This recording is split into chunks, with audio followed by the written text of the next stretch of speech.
Can I ask you a question? So do you have customers now? Yeah. What are the key industries? Oh, for that, nothing yet, because that's only 6 months old. Oh. Okay. Yeah.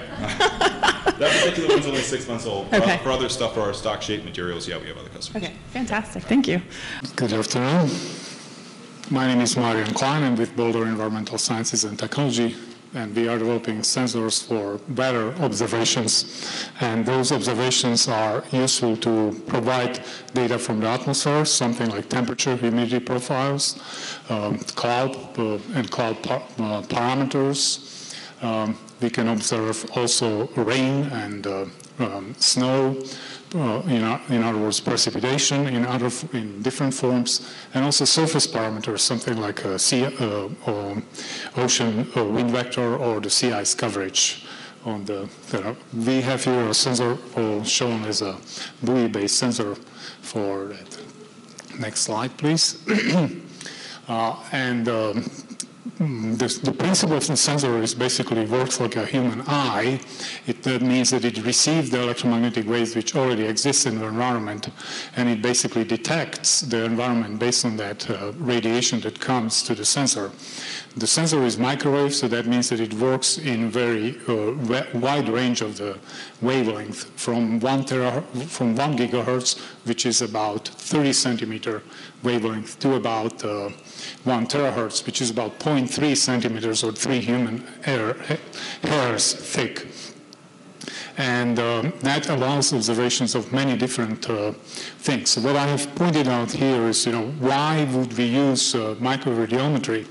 And this is a study on the first panel, there is a study by the ECMWF that shows forecast error reduction by different types of technology. And you see the microradiometers in space provide something like 35%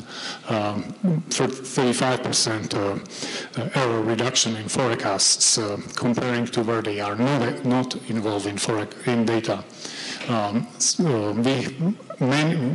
Our goal is basically package this sensor to a very small volume, make them economical, make them more accurate, better calibrated, so they can be deployed on different platforms that are illustrated here. Like, for example, there is a micro-imager for space application, which is a 12-view CubeSat with deployable antenna.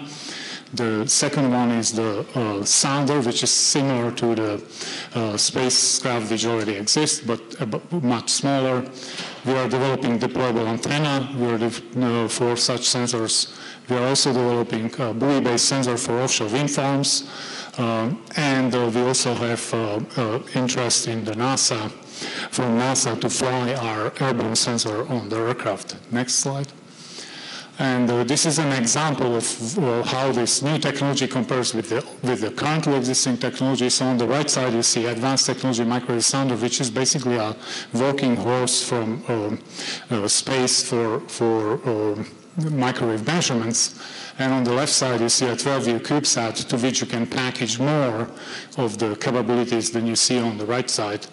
And the cost is probably, for the cost of constellation of 15 satellites will be probably less than one sensor, which is flying on one satellite today. That's it. Thank you very much for your attention. Hello, my name is Jeffrey Jacobowski. I'm the CEO of iFusion, and unlike everybody else here, I have no education.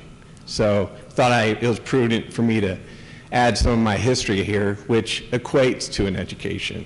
I started out in the industry, feet on the ground, working in the industry as an additive tech in industrial design in '91. So if you do the math, that means I have 27 years experience in additive manufacturing. So I've carried that through my career in these multiple different companies, in these multiple different roles, engineering-wise and learning on the ground, developing products, developing companies, and technologies. So I've had firsthand experience with that. And that's led me to start my own company in 2010. I started iFusion. And what I saw was the need for design for additive manufacturing, engineering for additive manufacturing. A lot of people knew what it was, but they didn't know how to adopt it and how to use it. So We are a professional 3D printing company. We do offer the services, and we also offer design and engineering services. Next slide, please. Some more credibility is the process control parameters documents that I authored. There's over 15 that I did. These are some examples. Boeing, Lockheed Martin, Northrop Grumman, Bell Helicopter, just to name a few. I know exactly what it takes to take additive and put it on manned flight hardware and unmanned flight hardware. The example, the images I have is a great story. This is the Excalibur missile program. Traditionally, this is a cast part, a cast alloy part out of titanium, and they came to me and said, we're in trouble. We have this program we have to fit in 36 months. We need to get it done in 12. What can you do? At the time, this was about 12, 15 years ago, there were only 2 machines in the United States printing titanium.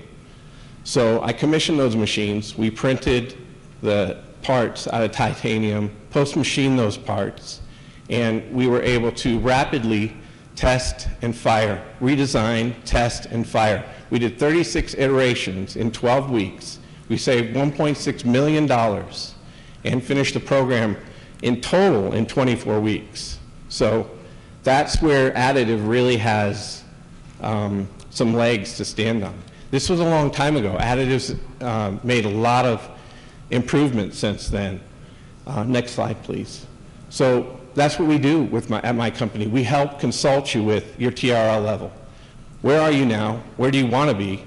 And what can we help you do? We can write the roadmap for you. We can offer you the services, so we can print the parts for you. We can help design and engineer the parts for you. But ultimately, at the end of the day, we want to provide the solution that works for you. Thank you.